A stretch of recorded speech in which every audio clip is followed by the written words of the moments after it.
ఈ వీడియోలో మనం భిన్నాల గురించి తెలుసుకుందాం. భిన్నము అనగా లవహారాలను కలిగినటువంటి దానిని భిన్నము అంటాం. లవహారాలు కలిగినటువంటిది భిన్నము. ఎగ్జాంపుల్కి A/B. దీంట్లో A అనేది లవము, B అనేది హారము. ఇలా లవహారాలు కలిగినటువంటి దానిని భిన్నము అని అంటాం.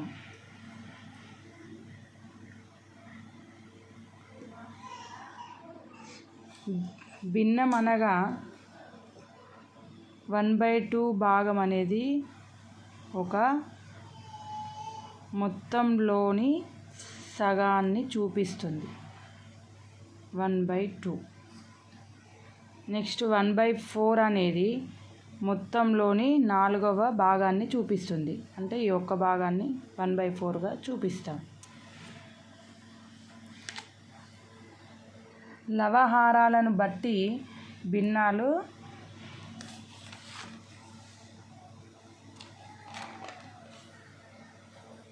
ఏడు రకాలుగా విభజించడం జరిగింది.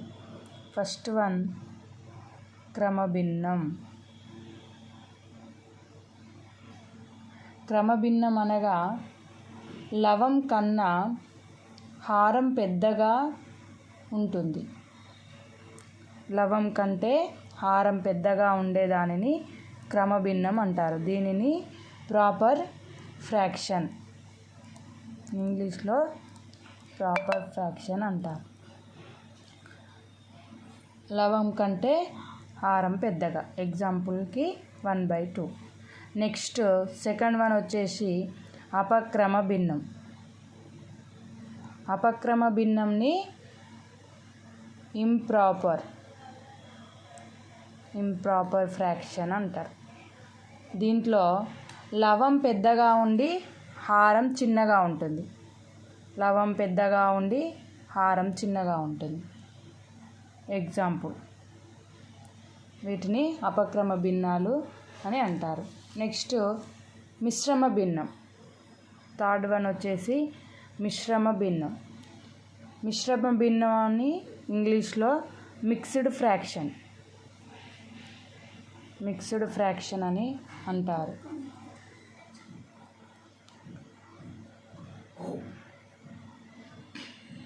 మిశ్రమ భిన్నం అనేది ఎలా ఉంటుందంటే ఎగ్జాంపుల్ 3/4. 3/4. దీన్ని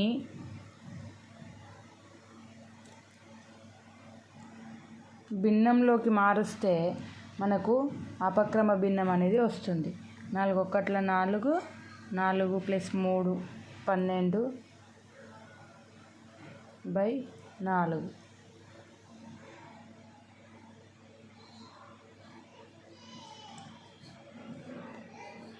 4 1 4, 4 + 3 7/4.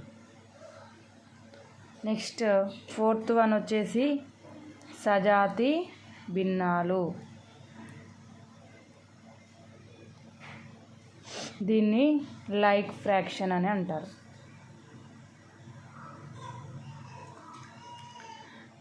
సజాతి భిన్నాలు అనగా హారాలు మొత్తం సేమ్ ఉండాలి.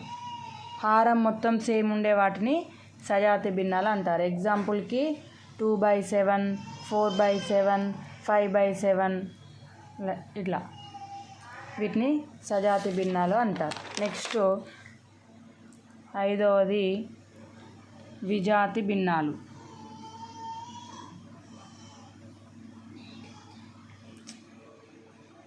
విజాతి భిన్నాలు అంటే అన్లైక్ ఫ్రాక్షన్స్. దీంట్లో లవహారాలు అనేవి డిఫరెంట్గా ఉంటే వాటిని విజాతి భిన్నాలు అంటారు. ఎగ్జాంపుల్కి 2/7, 4/5, 7/9 ఇట్లా.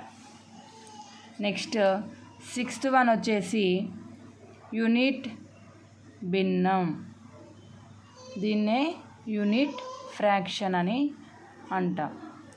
యూనిట్ ఫ్రాక్షన్ అంటే లవంలో ఒకటి ఉండాలి. ఎగ్జాంపుల్, లవంలో ఒకటి, అన్ని లవాలన్నిటిలో ఒకటి ఉంటే దానిని యూనిట్ ఫ్రాక్షన్ అంటారు. 1/3, 1/7, 1/5, 1/8 లైక్. నెక్స్ట్ 7th వన్ వచ్చేసి సంక్లిష్ట భిన్నం. సంక్లిష్ట భిన్నం కాంప్లెక్స్ ఫ్రాక్షన్ అంటే లవంలో ఒక భిన్నం ఉండాలి, హారంలో ఒక భిన్నం ఉండాలి. దీన్ని సంక్లిష్ట భిన్నం అంటారు. ఎగ్జాంపుల్కి 3/4, 5/7, 3/4/5/7 ఇట్లా. నెక్స్ట్ భిన్నాలను పోల్చడం, కంపారిజన్ ఆఫ్ ఫ్రాక్షన్స్. భిన్నాలను పోల్చుట, కంపారిజన్ ఆఫ్ ఫ్రాక్షన్స్. ఈ భిన్నాలను ఎట్లా పోలుస్తామంటే భిన్నాలలో ఎగ్జాంపుల్ 1/2, 9/6. 9/6 అంటే 3 2 6, 3 3 9. 1/2, 3/2. భిన్నాలలో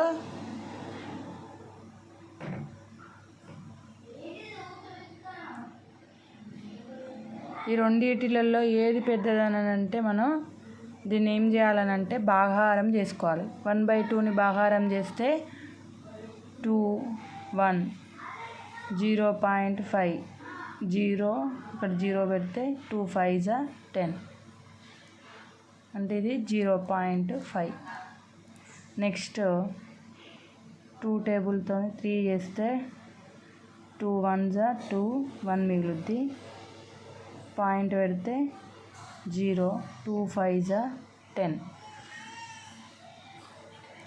1.5. ఈ రెండిట్లలో ఏది పెద్దదని అంటే మనకి 1.5 అనేది పెద్దది. సేమ్ ఇంకొక ఎగ్జాంపుల్ చూద్దాం. 3/4, 9/12. ఈ రెండిట్లో ఏది పెద్దదో చూడాలంటే ఫస్ట్ 3 టేబుల్తో కొట్టేయండి. 3 3s 3 4s. 3/4, 3/4 రెండు ఈక్వల్. ఇప్పుడు భిన్నాల యొక్క అడిషన్ చూద్దాం. భిన్నాల కూడిక. ఎగ్జాంపుల్కి 3/4 + 7/8. ఇప్పుడు ఇక్కడ మనకి హారంలో 4 ఉంది, 8 ఉంది. కాబట్టి రెండింటికి కామన్గా మనం ఏం తీసుకుంటాం? 8 తీసుకుంటాం. ఇక్కడ 8 అనేది 3 టేబుల్లో పోతుందా? పోదు. 8 అనేది 4 టేబుల్లో ఎన్నిసార్లు పోయిద్ది? 2 టైమ్స్ పోతుంది. అంటే 2 × 3 ప్లస్ 8 అనేది 8 టేబుల్ ఎన్నిసార్లు పోతుంది? 1 1 × 7. 2 × 3 = 6 plus 1 × 7 7/8 = 13/8. Next భిన్నాల తీసివేత.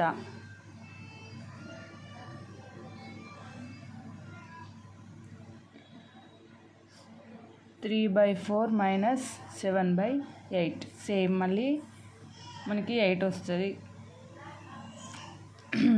4 2s 8, 2 × 3 -8 1s 8, 1 × 7 6 - 7/8 = -1/8.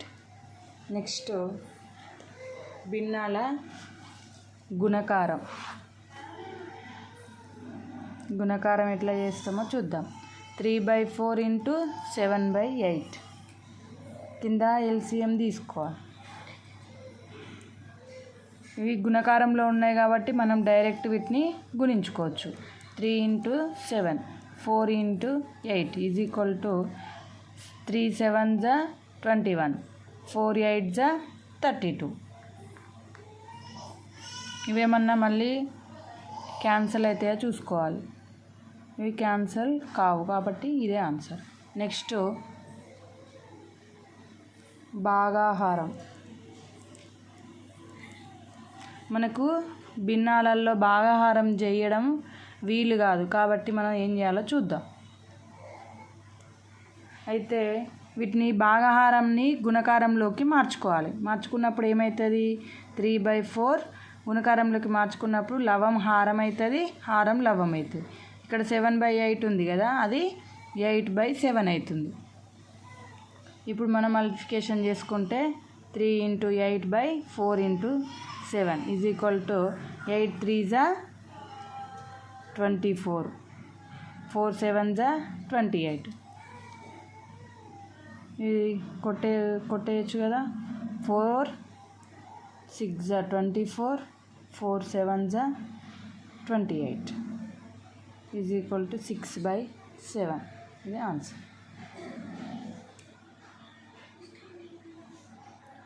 Thank you for watching.